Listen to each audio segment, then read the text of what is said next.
Selamat malam. Saat ini saya akan melanjutkan membaca Injil Markus, yaitu dari Markus 9 mulai ayat 30. Pemberitahuan kedua tentang penderitaan Yesus.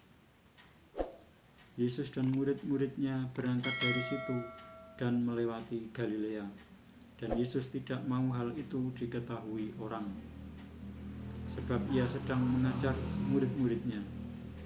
Ia berkata kepada mereka, Anak manusia akan diserahkan ke dalam tangan manusia, dan mereka akan membunuh dia, dan 3 hari sesudah ia dibunuh, ia akan bangkit. Mereka tidak mengerti perkataan itu, namun segan menanyakannya kepadanya, siapa yang terbesar di antara para murid? Kemudian tibalah Yesus dan murid-muridnya di Kapernaum. Ketika Yesus sudah di rumah, ia bertanya kepada murid-muridnya, apa yang kamu perbincangkan tadi di tengah jalan? Tetapi mereka diam, sebab di tengah jalan tadi mereka mempertengkarkan siapa yang terbesar di antara mereka. Lalu Yesus duduk dan memanggil ke-12 murid itu. Katanya kepada mereka, jika seseorang ingin menjadi yang terdahulu, hendaklah ia menjadi yang terakhir dari semuanya dan pelayan dari semuanya. Maka Yesus mengambil seorang anak kecil dan menempatkannya di tengah-tengah mereka. Kemudian ia memeluk anak itu dan berkata kepada mereka, barang siapa menyambut seorang anak seperti ini dalam namaku, ia menyambut aku. Dan barang siapa menyambut aku, bukan aku yang disambutnya, tetapi dia yang mengutus aku. Seorang yang bukan murid Yesus mengusir setan. Kata Yohanes kepada Yesus, Guru, kami lihat seorang yang bukan pengikut kita mengusir setan demi namamu. Lalu kami cegah orang itu, karena ia bukan pengikut kita. Tetapi kata Yesus, jangan kamu cegah dia, sebab tidak seorang pun yang telah mengadakan mujizat demi namaku dapat seketika itu juga mengumpat aku. Barang siapa tidak melawan kita, ia ada di pihak kita. Aku berkata kepadamu, sesungguhnya barang siapa memberi kamu minum secangkir air oleh karena kamu adalah pengikut Kristus, ia tidak akan kehilangan upahnya. Siapa yang menyesatkan orang? Tentang garam. Barang siapa menyesatkan salah satu dari anak-anak kecil yang percaya ini, lebih baik baginya jika sebuah batu kilangan diikatkan pada lehernya, lalu ia dibuang ke dalam laut. Dan jika tanganmu menyesatkan engkau, penggalah, karena lebih baik engkau masuk ke dalam hidup dengan tangan kudung, daripada dengan utuh kedua tanganmu dibuang ke dalam neraka, ke dalam api yang tak terpadamkan. Di tempat itu ulatnya tidak akan mati, dan apinya tidak akan padam. Dan jika kakimu menyesatkan engkau, penggalah, karena lebih baik engkau masuk ke dalam hidup dengan timpang, daripada dengan utuh kedua kakimu dicampakkan ke dalam neraka. Di tempat itu ulatnya tidak akan mati, dan apinya tidak akan padam. Dan jika matamu menyesatkan engkau, cungkelah, karena lebih baik engkau masuk ke dalam kerajaan Allah dengan bermata satu, daripada dengan bermata dua dicampakkan ke dalam neraka, di mana ulat-ulat bangkai tidak mati dan api tidak padam. Karena setiap orang akan digarami dengan api.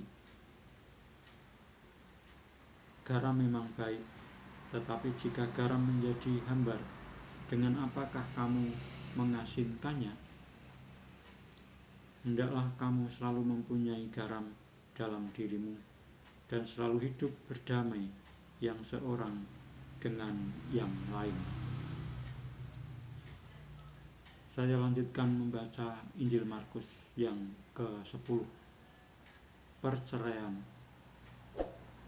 Dari situ Yesus berangkat ke daerah Yudea dan ke daerah seberang Sungai Yordan, dan di situ pun orang banyak datang mengerumuni Dia, dan seperti biasa Ia mengajar mereka pula. Maka datanglah orang-orang Farisi, dan untuk mencobai Yesus mereka bertanya kepadanya, apakah seorang suami diperbolehkan menceraikan istrinya? Tetapi jawabnya kepada mereka, apa perintah Musa kepada kamu? Jawab mereka, Musa memberi izin untuk menceraikannya dengan membuat surat cerai. Lalu kata Yesus kepada mereka, justru karena ketegaran hatimulah, maka Musa menuliskan perintah ini untuk kamu. Sebab pada awal dunia, Allah menjadikan mereka laki-laki dan perempuan. Sebab itu laki-laki akan meninggalkan ayahnya dan ibunya dan bersatu dengan istrinya, sehingga keduanya itu menjadi satu daging. Demikianlah mereka bukan lagi dua, melainkan satu. Karena itu, apa yang telah dipersatukan Allah tidak boleh diceraikan manusia. Ketika mereka sudah di rumah, murid-murid itu bertanya pula kepada Yesus tentang hal itu. Lalu katanya kepada mereka, barang siapa menceraikan istrinya, lalu kawin dengan perempuan lain, ia hidup dalam perzinahan terhadap istrinya itu. Dan jika si istri menceraikan suaminya dan kawin dengan laki-laki lain, ia berbuat zina. Yesus memberkati anak-anak. Lalu orang membawa anak-anak kecil kepada Yesus supaya ia menjamah mereka. Akan tetapi murid-muridnya memarahi orang-orang itu. Ketika Yesus melihat hal itu, ia marah dan berkata kepada mereka, biarkan anak-anak itu datang kepadaku, jangan menghalang-halangi mereka, sebab orang-orang yang seperti itulah yang mempunyai kerajaan Allah. Aku berkata kepadamu, sesungguhnya barang siapa tidak menyambut kerajaan Allah seperti seorang anak kecil, ia tidak akan masuk ke dalamnya. Lalu ia memeluk anak-anak itu dan sambil meletakkan tangannya atas mereka, ia memberkati mereka. Orang kaya sukar masuk kerajaan Allah. Pada waktu Yesus berangkat untuk meneruskan perjalanannya, datanglah seorang berlari-lari mendapatkan Dia, dan sambil bertelut di hadapannya ia bertanya, Guru yang baik, apa yang harus kuperbuat untuk memperoleh hidup yang kekal? Jawab Yesus, mengapa kau katakan aku baik? Tak seorang pun yang baik selain daripada Allah saja. Engkau tentu mengetahui segala perintah Allah. Jangan membunuh, jangan berzina, jangan mencuri, jangan mengucapkan saksi dusta, jangan mengurangi hak orang, hormatilah ayahmu dan ibumu. Lalu kata orang itu kepadanya, Guru, semuanya itu telah kuturuti sejak masa mudaku. Tetapi Yesus memandang dia dan menaruh kasih kepadanya, lalu berkata kepadanya, hanya satu lagi kekuranganmu. Pergilah, jualah apa yang kau miliki, dan berikanlah itu kepada orang-orang miskin. Maka engkau akan beroleh harta di surga. Kemudian datanglah kemari, dan ikutlah aku. Mendengar perkataan itu, ia menjadi kecewa, lalu pergi dengan sedih, sebab banyak hartanya. Lalu Yesus memandang murid-muridnya di sekelilingnya dan berkata kepada mereka, alangkah sukarnya orang berpeluang masuk ke dalam kerajaan Allah. Murid-muridnya tercengang mendengar perkataannya itu. Tetapi Yesus menyambung lagi, "Anak-anakku, alangkah sukarnya masuk ke dalam kerajaan Allah. Lebih mudah seekor unta melewati lubang jarum daripada seorang kaya masuk ke dalam kerajaan Allah." Mereka makin gempar dan berkata seorang kepada yang lain, "Jika demikian, siapakah yang dapat diselamatkan?" Yesus memandang mereka dan berkata, "Bagi manusia hal itu tidak mungkin, tetapi bukan demikian bagi Allah, sebab segala sesuatu adalah mungkin bagi Allah." Upah mengikut Yesus. Berkatalah Petrus kepada Yesus, "Kami ini telah meninggalkan segala sesuatu dan mengikut Engkau."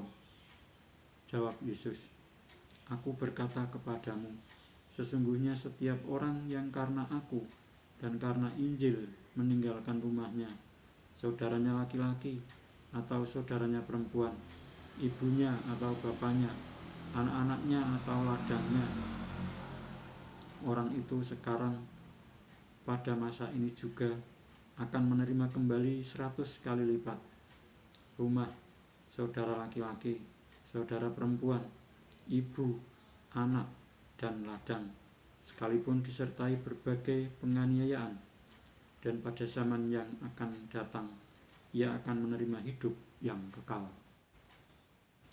Tetapi banyak orang yang terdahulu akan menjadi yang terakhir, dan yang terakhir akan menjadi yang terdahulu."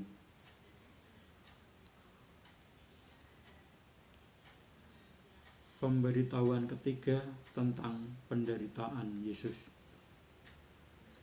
Yesus dan murid-muridnya sedang dalam perjalanan ke Yerusalem, dan Yesus berjalan di depan.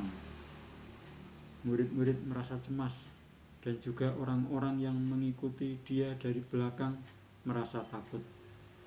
Sekali lagi Yesus memanggil ke-12 muridnya, dan Ia mulai mengatakan kepada mereka apa yang akan terjadi atas dirinya.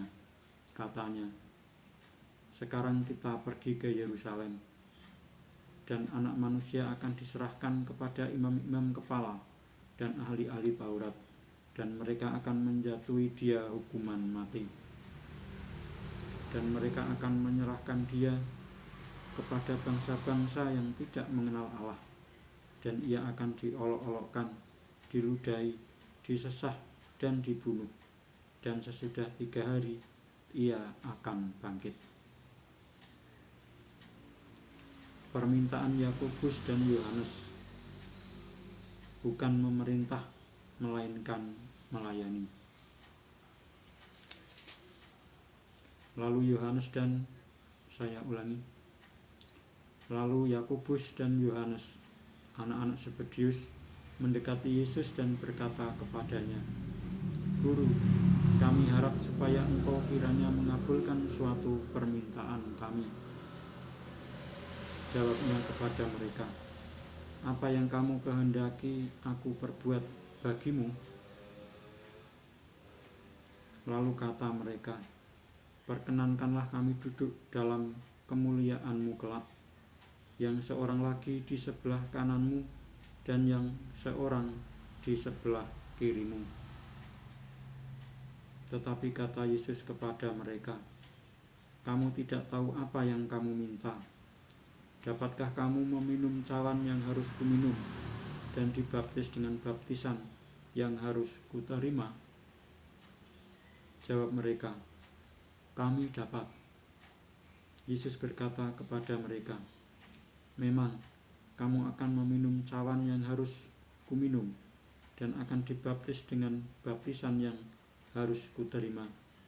Tetapi hal duduk di sebelah kananku atau di sebelah kiriku, aku tidak berhak memberikannya. Itu akan diberikan kepada orang-orang bagi siapa itu telah disediakan."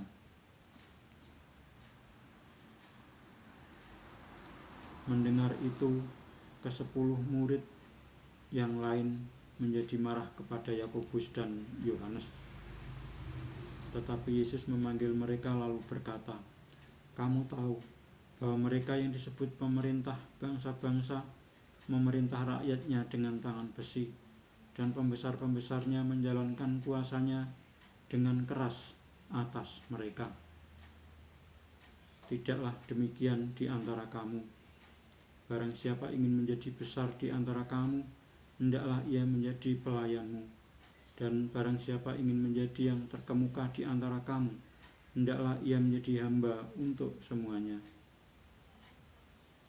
Karena Anak Manusia juga datang bukan untuk dilayani, melainkan untuk melayani dan untuk memberikan nyawanya menjadi tebusan bagi banyak orang."